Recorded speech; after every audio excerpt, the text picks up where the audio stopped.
All right, let's get right into it. We're going to talk about a guy who was, a total mix of visionary, rebel, and, well, genius.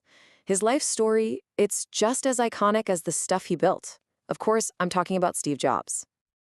And this quote, this is what it was all about for him. See, it was never just about making computers. It was about changing the world.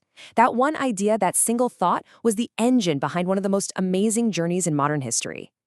So, where do you even start with a story like this? Well, it kicks off with a kid who just never really fit the mold. And you know what? That turned out to be his biggest advantage. He was born in San Francisco and adopted by Paul and Clara Jobs. Now, they weren't wealthy or anything, just a regular working class couple. But that humble background, it ended up shaping literally everything about how he saw the world. You gotta picture this, his dad's garage. It was like his first classroom. Paul Jobs was a mechanic, and he taught Steve something super important. You can't just think about things. You have to take them apart, get your hands dirty, and put them back together. And that idea, that even the parts nobody sees should be perfect, that became the soul of Apple's design. So in school, let's just say he was a bit of a rebel. Totally bored, but outside the classroom, his curiosity was off the charts. Get this, when he was just a teenager, he looked up the co-founder of Hewlett-Packard in the phone book and just called him, asked for spare parts. Not only did he get the parts, he landed a summer job. Who does that? That's the kind of audacity we're talking about here. And then, the person who would change his life shows up. Steve Wozniak. Think of them as the perfect duo, you know? Wozniak was the technical wizard, the guy who could build literally anything just for the fun of it. But Jobs, he was the visionary. He looked at what Woz built and didn't just see a device, he saw a product, something that could change people's lives. All right, so you've got the engineer and the visionary. Let's talk about what happens when you put them together in a garage. This is where the story really takes off. And here it is, the story everyone knows, the legend. April Fool's Day, 1976.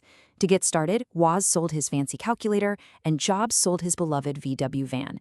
And with that seed money, right there in that suburban garage, Apple Computer was officially born. Now, this is what made them completely different from everybody else. Back then, computers were these giant, complicated machines for big companies or serious hobbyists. But Jobs had this wild idea. He said, we're not building a device for labs, we're building a device for people. He wanted to make technology personal.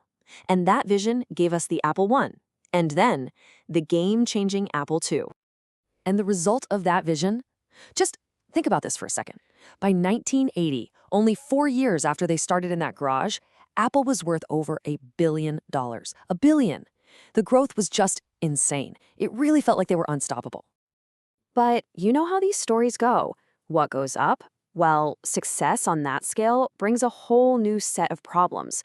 Pressure, internal fights, and it all led to one of the most shocking moments in business history. This quote is famous. It's what Jobs said to John Scully, an executive from Pepsi, to convince him to come be the CEO of Apple. Do you want to sell sugared water for the rest of your life, or do you want to change the world? The irony here is just crushing, isn't it? Because the guy he hired to help him change the world ended up being the one who kicked him out. And then, in 1985, it happened. The board sided with Scully, and Steve Jobs was fired. Fired from his own company, the company that was his entire life. Just gone. But what sounds like the end of the story was actually, in his own words, the best thing that ever happened to him. Years later, he said getting fired was a brutal but necessary medicine. It wiped the slate clean and, believe it or not, kicked off one of the most creative times in his entire life. So this time away from Apple, this exile, it wasn't a failure, not even close. It was the setup, the training montage for what would become the single greatest comeback story in the history of business. So what's a guy like that do? First, he starts a new company. Next, building computers that were years ahead of their time. Then, he buys a tiny animation studio from George Lucas. You might have heard of it, Pixar. And with Toy Story, he didn't just change movies forever. He learned something even more important. Filmmaking taught him patience and how to manage and really collaborate with other creative people. It was a lesson he desperately needed. And then you get a plot twist so perfect you couldn't write it. By 1996, Apple is circling the drain. They're nearly bankrupt. In a last-ditch effort, they decide to buy Jobs' company next. And in doing so, they didn't just get new software, they got back their founder. A much smarter, more mature Steve Jobs was coming home. And what happened next was just a hurricane of innovation. It was unbelievable. It started in '98 with the iMac that saved the company. Then 2001, the iPod changed music. 2007, the iPhone redefined communication. 2010, the iPad created a whole new market. One after another, each one a massive dent in the universe. So, after all of that, the garage, the glory, getting fired, the epic return, what's the real legacy? What did he actually leave behind for all of us? I mean, just look at this timeline. It's an incredible roller coaster, isn't it? From a garage in '76 to getting forced out in '85, then returning to a failing company in '96, unveiling the iPhone, and then, in 2011, leaving a world that was completely different from the one he entered. So here's the big takeaway. The legacy. It's not just that Apple became the world's most valuable company. It's bigger than that. It's a whole philosophy of design that values simplicity and beauty. It's the fact that his devices totally reshaped music, computing, and how we talk to each other. And maybe the biggest lesson of all, it's proof that failure isn't the end.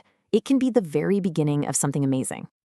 And that brings it all back to his original mission. He wanted to put a dent in the universe. And he did.